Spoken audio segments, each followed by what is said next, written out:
This is also very good insurance for Joson Sanon. We've been talking about it a little bit. Sanon's obviously fantastic, but the deal with Joson Sanon is this is insurance in case he doesn't show up. Here's the deal. Joson Sanon wants to be a one and done. Totally get that. But if you got Caleb Love and you got KJ Lewis coming back, he's not starting. He wants to go to a place where he can start. This is Arizona essentially saying we need to cover ourselves in case he doesn't show up because they don't want to be caught empty-handed. They want, when you're at Arizona, you want to be able to compete for championships. And if you can get a player from Campbell that averaged 20 and 6, and he's got multiple years of eligibility, not just one, you take that. If Sanon still wants to come, absolutely sign me up. But this is also the U of A coaching staff doing their due diligence. I think it was a very smart move by them because this guy also isn't roster filler. You can totally see him being a contributor and being a contributor for a couple years.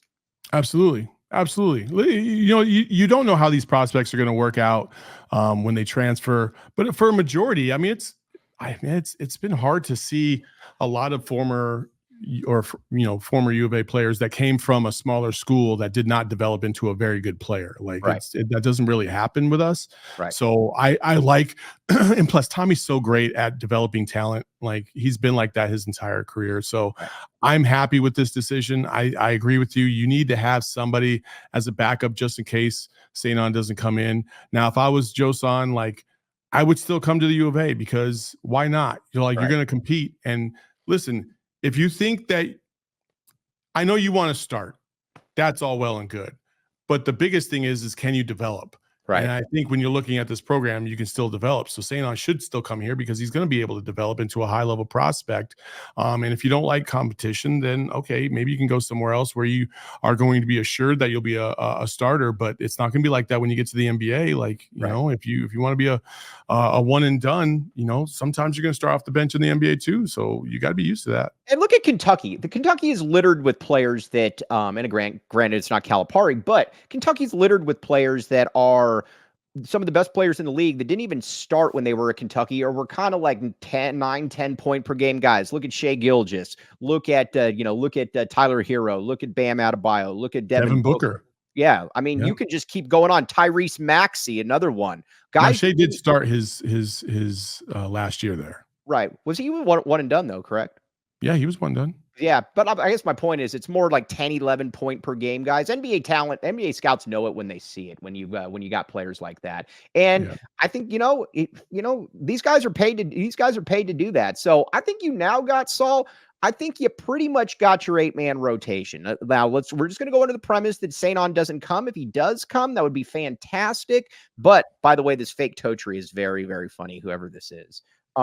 Your players test the NBA, ours test the Dominican Republic. Very funny. But but very good. We like Totri a great deal. But here's what you're looking at. You're looking at Jaden Bradley at the point. You're looking at Caleb Love at the 2. You're looking at KJ Lewis at the 3, Trey Townsend at the 4, Mount Crevis at the 5. Then you've got Tobe Awaka. You've got Anthony Dell'Soro. Thank you, Jacob Franklin, on that one. And then you've also got who am I missing?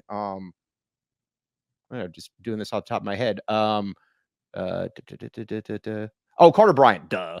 Yeah, duh. The top 25 player, Carter Bryant, McDonald's All-American. That's going to be your 8 right now. And again, if other guys force their way into the lineup, that is fantastic. If Jamari Phillips makes himself too good to not hit the court or to hit the court, awesome. If Henry Vasar does the same thing.